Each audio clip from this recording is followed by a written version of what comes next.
اگر تمہیں کوئی فیصلے کے لیے بلائے، اگر تمہیں دو لوگوں کے درمیان میں اگر فیصلہ کرنے کے لیے تمہیں آواز دے، اگر فیصلہ کرنے کے لیے بلائے تو تم ان دونوں کے درمیان میں انصاف کرو۔ ان تحکموا بالعدل، تم ان دونوں کے درمیان میں عدل کو قائم رکھو۔ یہ اللہ تبارک و تعالیٰ نے انسانوں کے لیے واضح کیا کہ تم دوسروں کی دولتوں کو غلط طریقے سے نہ حاصل کرو اور غلط طریقے سے نہ کھاؤ۔ اور دوسری آیت کریمہ کے اندر اللہ تبارک و تعالیٰ نے واضح کیا کہ تم دوسروں کی امانت کو ان تک پہنچا دو جو اس کے اصلی حقدار ہیں، اور جب لوگوں کے درمیان میں فیصلہ کرو تو انصاف کو قائم رکھو اور انصاف کے ساتھ دو لوگوں کے درمیان میں فیصلہ کرو۔ یہاں پر اللہ تبارک و تعالیٰ نے حقوق العباد کو واضح کیا ہے۔ جب ہم اسلام کی تعلیمات کا مطالعہ کرتے ہیں، جب ہم اسلامی تعلیمات کا جب ہم مطالعہ کرتے ہیں، ان کی اوراق کو پلٹتے ہیں تو ہمیں پتہ چلتا ہے کہ اسلام کے اندر دو طرح کے حقوق پائے جاتے ہیں۔ اسلام کے اندر، دین اسلام کے اندر دو طرح کے حقوق پائے جاتے ہیں، اور دونوں حقوق میں سے سب سے پہلا حقوق ہے حقوق اللہ، یعنی اللہ تبارک و تعالیٰ کا حقوق، اور دوسری چیز ہے حقوق العباد یعنی بندوں کا حق۔ ایک حقوق اللہ ہے اور دوسرا حقوق العباد ہے۔ حقوق اللہ کے بارے میں مفسرین اور محدثین ذکر کرتے ہیں کہ اللہ تبارک و تعالیٰ یعنی حقوق اللہ میں اگر کوئی کمی آ جائے تو اللہ تبارک و تعالیٰ حقوق اللہ میں کمی کو اللہ تبارک و تعالیٰ اپنی رحمت سے معاف کر سکتا ہے، لیکن حقوق العباد یعنی بندوں کا حق، اگر کوئی انسان بندے کے حق کو مارتا ہے، اگر کوئی انسان انسانوں کے حقوق کو مارتا ہے، اگر ناحق کوئی انسان کی زمین کو ہڑپتا ہے، اگر ناحق طریقے سے، غلط طریقے سے اگر کوئی انسان کسی کی مال کو ہڑپتا ہے، تو جب تک وہ انسان معاف نہیں کرے گا جس کا مال ہڑپا گیا ہے، جب تک وہ انسان معاف نہیں کرے گا جس کا زمین ہڑپا گیا ہے، اللہ تبارک و تعالیٰ اس کے ان گناہ کو معاف نہیں کرے گا۔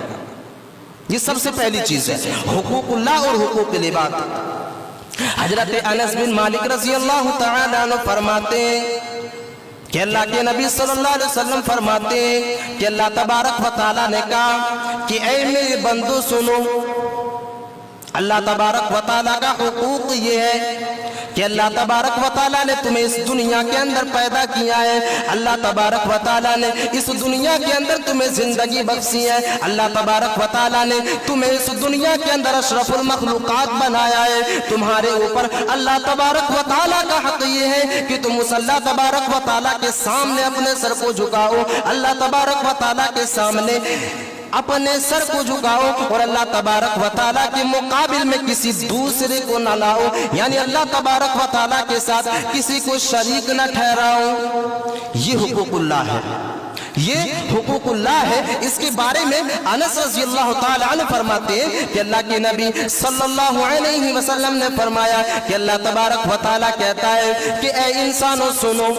اگر تم نے زمین بھر کر بھی اگر تم نے گناہ کیا اس دنیا کے اندر، اگر تم نے اس دنیا کے اندر زمین کو بھر کر کے تم نے اگر گناہ کا کام انجام دیا، سمندر کے جھاگ کی مانند اگر تم نے اس دنیا کے اندر گناہوں کے کاموں کو انجام دیا، اگر تم نے اس دنیا کے اندر سمندر کے جھاگ کے مانند اگر تم نے برائیاں کی ہیں، اللہ تبارک و تعالیٰ کہتا ہے کہ ہم ان ساری کی ساری گناہوں کو معاف کر دیں گے، ان ساری کی ساری بدکاریوں کو معاف کر دیں گے، لیکن اس کے اندر شرط یہ ہے کہ تم اللہ تبارک و تعالیٰ کے ساتھ کسی کو شریک نہ ٹھہراؤ۔ اللہ تبارک و تعالیٰ کہتا ہے کہ تم میرے ساتھ کسی کو شریک نہ بناؤ، تم میرے ساتھ کسی کو ساجی نہ بناؤ، تم میرے ساتھ کسی کو پارٹنر نہ بناؤ۔ اگر تم نے اس چیز کو دنیا کے اندر قائم رکھ لیا، اگر تم نے میرے ساتھ کسی کو پارٹنر نہیں بنایا، اگر تم نے میرے ساتھ کسی کو دنیا کے اندر شریک نہ ٹھہرایا، اگر تم نے غیر اللہ کے سامنے سجدہ نہیں کیا، تو اللہ تبارک و تعالیٰ کہہ رہا ہے کہ ہم تمہاری ساری کی ساری گناہوں کو معاف کر دیں گے، تمہاری ساری کی ساری برائیوں کو معاف کر دیں گے۔ یہ حقوق اللہ ہے. یعنی اللہ تبارک و تعالیٰ اپنے حقوق میں اگر کوئی کمی آ جائے تو اللہ تبارک و تعالیٰ معاف کر دے گا, اللہ تبارک و تعالیٰ اس گناہ کو معاف کر دے گا. لیکن حقوق العباد, اللہ کے نبی فرماتے ہیں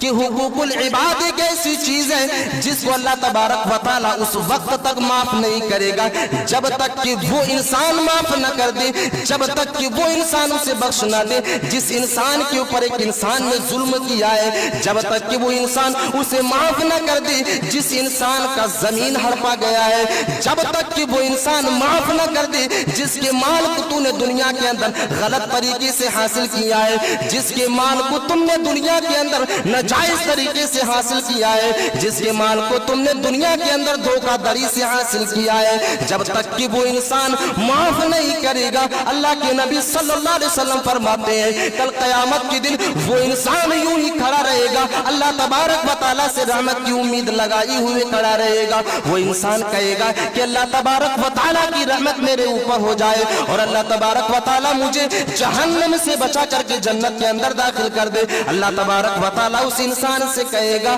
کہ جاؤ اس انسان سے معافی مانگ لے جس انسان کی زمین کو تو نے دنیا کے اندر ہڑپا تھا, جاؤ اس انسان سے معافی مانگ لے جس انسان کو تو نے دنیا کے اندر تھپڑ مارا تھا, جاؤ اس انسان سے معافی مانگ لے جس انسان کو تو نے دنیا کے اندر گالی دیا تھا, جاؤ اس انسان سے معافی مانگ لے جس انسان کے مال کو تو نے دنیا کے اندر ہڑپا تھا. اگر وہ انسان معاف کر دے گا تو میں بھی تمہاری گناہوں کو معاف کر دوں گا اور تجھے جنت کے اندر داخل کروں گا. میرے عزیز ساتھیوں, حقوق العباد کو چھوٹا نہ سمجھنا. ہم یوں ہی دنیا کے اندر چلتے پھرتے کسی کو گالیاں دے دیتے ہیں, ہم دنیا کے اندر چلتے پھرتے کسی کو تھپڑ رسید کر دیتے ہیں, ہم یوں ہی دنیا کے اندر چلتے پھرتے کسی کی مال کو غصب کر لیتے ہیں, ہم اسی طرح دنیا کے اندر چلتے پھرتے کسی کی زمین کو ہڑپ لیتے ہیں, یہاں پر زمین کا جو پتھر ہے اٹھا کر کے دوسرے جگہ رکھ دیتے ہیں. میرے عزیز ساتھیوں, اگر کسی کا دل دکھ گیا, اگر کسی نے تمہیں دنیا کے اندر معاف نہیں کیا تو سمجھ لو تمہیں جنت کی خوشبو تک نصیب نہیں ہوگی, تمہیں جنت کی نعمتیں نصیب نہیں ہوگی.